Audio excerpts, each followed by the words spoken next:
Hello दोस्तों, स्वागत है आपका अपने यूट्यूब चैनल में। पार्ट 1 में इंट्रोडक्शन, पार्ट 1 में त्रिकोणमिति का हम कुछ फार्मूला सिद्ध किए थे। उसी फार्मूला का आज विस्तार रूप देखेंगे। विस्तार रूप यहाँ पे हम लिख रहे हैं। जैसे इसके पहले हम बताए थे कि sine square theta plus cos square theta बराबर 1, तो इसी का विस्तार रूप देखेंगे। तो क्या हो जाएगा, साइन स्क्वायर थीटा बराबर 1 है तो 1 रहने देंगे, प्लस है तो इस साइड जाएगा तो क्या होगा माइनस कॉस स्क्वायर थीटा।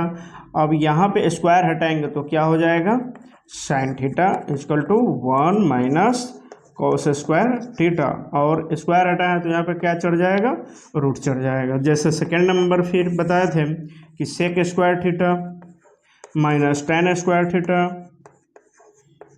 बराबर 1, तो सेक स्क्वायर थीटा बराबर 1 यहाँ पर रहेगा, माइनस है तो यहाँ साइड में आएगा तो क्या होगा, ये माइनस है तो इस साइड में प्लस आ जाएगा, टेन स्क्वायर थीटा। अब फिर स्क्वायर को हटाएंगे तो क्या हो जाएगा, sec theta equal to root under 1 plus tan square theta. Clear. इसी का विस्तार रूप जैसे एक और देखे थे कल,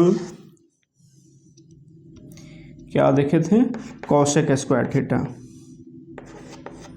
cosec square theta minus cot square theta equal to 1।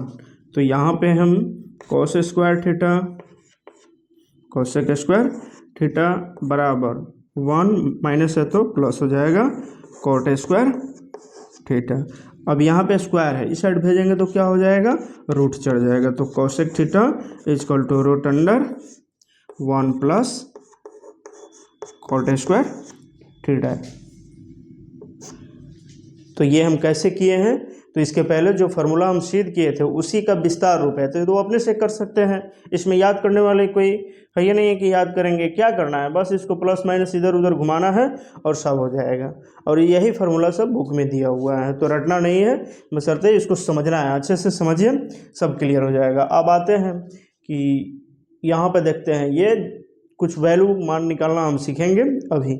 जैसे साइन 0 का मान, साइन 30 का मान, साइन 45, साइन 60, साइन 90 का मान कैसे निकालते हैं, तो ये हमेशा रटते हैं आप लोग, रटना नहीं है, बहुत सिंपल है। इसको तरीका देखेंगे कि कैसे निकलता है। तो 0 है तो क्या करेंगे, 0 से स्टार्ट कर देंगे, 0 1 2 3 4, जहाँ पे समाप्त हो रही है उसी डिजिट से हम क्या करेंगे, सभी में भाग कर देंगे। तो सभी में भाग कर दीजिए, तो 4 से भाग कर दिए, इसमें भी 4 से भाग कर देंगे, इसमें भी 4 से भाग कर देंगे, सभी में 4 से भाग कर दिए। अब भाग करने के बाद सभी में रूट चढ़ा देंगे, तो रूट यहाँ पे चढ़ गया, रूट इसमें चढ़ गया, सभी में रूट चढ़ा दिए। अब ये तो 4 4 कट गया, ये भी कट जाएगा, ये हो जाएगा 1, ये हो जाएगा 2, और ये तो कटेगा नहीं। अब देखिए 0 में 4 से भाग करना है, 0 में 4 से, तो किसी भी मतलब 0 है तो किसी भी संख्या से हम भाग देते हैं 0 में, तो उसका मान क्या आता है, 0 आता है। तो यहाँ पे क्या हो जाएगा, 0 आ गया। फिर 1 का वर्गमूल रूट, यहाँ पे देखिए रूट 1 आप बाई रूट 4 लिख सकते हैं, तो रूट 1 का वर्गमूल 1 और रूट 4 का वर्गमूल 2, तो क्या हो जाएगा 1/2 हो जाएगा। क्लियर। फिर आगे देखेंगे, यहाँ पे 1 है तो अभी बताया है, रूट 1 का वर्गमूल 1 और रूट 2 का वर्गमूल नहीं निकलेगा तो रूट 2 रह जाएगा। क्लियर। उसके बाद रूट 3 का वर्गमूल नहीं निकलेगा तो रूट 3 और रूट 4 का वर्गमूल 2, और रूट ये तो पूरा पूरा कट गया, 1 रह जाएगा, तो क्या हो जाएगा 1। अब क्या करना है कि केवल साइन का मान निकालना हम जब सीख लेंगे तो सभी मान केवल साइन के मान से ही हम काम चला लेंगे, क्योंकि निकल जाएगा, बहुत सिंपल है। साइन का मान ये पूरा निकाल लिए, साइन 0 का मान 0, 30 का मान 1/2, 45 का मान 1/√2, 60 का मान √3/2 और 90 का मान 1। अब कॉस का मान निकालना है तो इसी को अपोजिट कर देंगे, उल्टा कर देंगे। यहाँ पे है तो इसके सामने क्या हो जाएगा 1, फिर उसके बाद √3/2, उसके बाद 1/√2, बस 1/2। अब ये 0 हो जाएगा।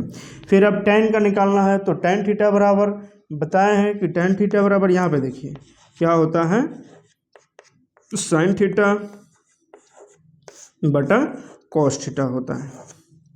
क्लियर। अब अगर tan 0 का मान हम रखेंगे तो tan 0 का मान निकालने के मतलब है कि sin 0 और cos 0 का मान रखेंगे, तो cos 0 का मान 1, cos 0 का मान 1 और इसका मान 1, तो 0 में 1 से भाग करेंगे तो क्या आएगा, 0 आ जाएगा।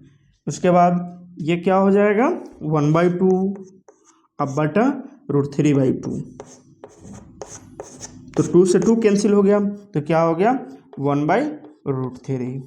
यहाँ पर देखिए कितना सिंपल कर रहे हैं हम, क्योंकि 1/2 है तो 1/2 रहने दिए, और √3/2 तो नीचे से नीचे कट गया, ऊपर वाले 1 तो 1 और नीचे √3। इसी प्रकार इसको पूरा से पूरा कट जाएगा, ये भी कट जाएगा, 1 से 1 √3 से, तो क्या हो जाएगा 1। अब देखिए यहाँ पे नीचे से नीचे कट गया, 1 से 1 कट गया, √3 ऊपर आ गया, नीचे 1 है, तो नीचे वाले 1 को हम लोग नहीं लिखते हैं, तो क्या लिखाएगा √3। उसके बाद 1 में 0 से भाग देना है। अब किसी भी संख्या में हम 0 से भाग देते हैं तो क्या आता है, इनफाइनाइट आता है, मतलब जिसका सोल्व नहीं हो, अनंत होता है। क्या होता है, इनफाइनाइट, नॉट डिफाइंड लिख सकते हैं। क्या लिख सकते हैं, नॉट डिफाइंड। इसके जगह पर इनफाइनाइट लिख लीजिए, ज़्यादा बेहतर होगा। इनफाइनाइट का साइन ही लिख देते हैं, बट इसको नॉट डिफाइंड पढ़ते हैं। क्या पढ़ते हैं, नॉट डिफाइंड। अब आते हैं कि tan का मान निकाल लिए, तो अब cosec का मान निकालना है ना, तो इसी का अपोजिट होता है। क्या होता है, एक फॉर्मूला यहाँ भी देख लीजिए, sin theta into cosec theta बराबर 1 होता है। इसका मतलब ये गुना में है तो इस साइड जाएगा तो भाग हो जाएगा, तो cosec थीटा बराबर 1/sin थीटा। इसका मतलब 1 में sin थीटा से भाग देना है, 1 में sin थीटा से भाग देना है, तो 1 यह रहेगा sin थीटा। 1 में 0 से भाग देंगे तो क्या आएगा, अभी बताया है, 1 में 0 से भाग दिए हैं तो क्या आया है, इनफाइनाइट। फिर 1 में 1/2 से भाग देंगे तो 1 और 1/2, इसका मतलब है 2 ऊपर चल जाएगा, कैसे, तो 1 गुना नीचे वाले 1 रहेगा तो 1 2 ऊपर हो जाएगा, इसका मतलब यहाँ पे 2 हो जाएगा। कर क्या रहे हैं, एक्चुअली हम कर यही रहे हैं, क्योंकि नीचे वाला मान ऊपर चल जा रहा है। देखिए कर क्या रहे हैं कि मान अपोजिट हो, उल्टा हो जा रहा है, तो ये 1/2 है तो 2 हो गया, ये क्या हो जाएगा, √2 हो जाएगा। कितना सिंपल है, बहुत सिंपल है। नीचे वाला मान ऊपर, ये नीचे है 2 तो ऊपर चल जाएगा 2 और नीचे आ जाएगा √3। इसी प्रकार ये 1/1 हो जाएगा। जब कोशेक निकाल लिए तो इसी का अपोजिट कर देंगे, जैसे साइन में इसका मान यहाँ लिखे हैं उसी प्रकार कोशेक का निकाल लिए तो इसका मान यहाँ पे लिखेंगे। और चेक करना है तो इसके अकॉर्डिंग एक चेक कर लीजिए, जैसे एक फार्मूला होता है, अभी लिख दे रहे हैं यहाँ पे, sec theta into cos theta बराबर 1 होता है। तो हमको किसका मान निकालना है, सेक थीटा, तो सेक थीटा का मान निकालना है, तो सेक थीटा अब बराबर 1/cos थीटा लिख सकते हैं, क्योंकि गुना में है तो भाग में हो जाएगा। इसका मतलब 1 में कोसेक थीटा से भाग देना है। चलिए यहाँ पे दे रहे हैं 1 में कोसेक थीटा से भाग देंगे, तो 1 में 1 से भाग देंगे। 1 में कोसेक 0 का मान क्या है, 1 है, तो 1 में 1 से भाग देंगे तो 1 यहाँ भाग दीजिए, ये भाग देंगे तो 1/1/√3 अब बाई 2, इसका मतलब 2/√3 हो जाएगा, 2 ऊपर चल जाएगा, तो मान क्या हो रहा है, उल्टा हो जा रहा है, तो 2/√3। यहाँ देखिए ये 1 आ गया, ये 2/√3 आ गया, क्लियर। उसके बाद ये क्या होगा, ये इसके जगह पर √2 हो जाएगा, फिर आगे 2 हो जाएगा, ये इसके बाद इनफाइनाइट आ गया। जैसे ये निकल गया उसी प्रकार tan में हम क्या करेंगे, tan का उल्टा क्या होता है, cot थीटा होता है। यहाँ पे देखिए tan theta into cot theta बराबर 1 होता है, तो cot थीटा का मान अगर हमको निकालना होगा तो क्या करेंगे, 1/tan theta, clear. 1/cot theta का मान निकालना होगा तो 1/tan थीटा। अब 1/tan थीटा इसका मतलब इसी का अपोजिट है, तो अपोजिट चेक कर लेंगे। जैसे 1 में 0 से भाग देंगे तो क्या आ जाएगा, इनफाइनाइट। तो अच्छा है कि यहाँ से इसी का अपोजिट आएगा, तो ये थीटा हो गया, दूसरा में क्या होगा, √3 हो जाएगा, उसके बाद 1 हो जाएगा, उसके बाद 1/√3 हो जाएगा, उसके बाद 0 हो जाएगा। देखिए कितना सिंपल है, ये बहुत सिंपल है। तो इसी प्रकार ये बनता है और बनाना भी है, और इस वीडियो को बार बार देखिए ताकि ये मान निकलना आपका कॉन्फिडेंस लेवल अच्छा होगा, क्लियर हो जाएगा। अब इस पे क्या करेंगे, हम क्वेश्चन बनाना सीखेंगे नेक्स्ट वीडियो में, ठीक है। थैंक यू, फिर मिलते हैं नेक्स्ट वीडियो में।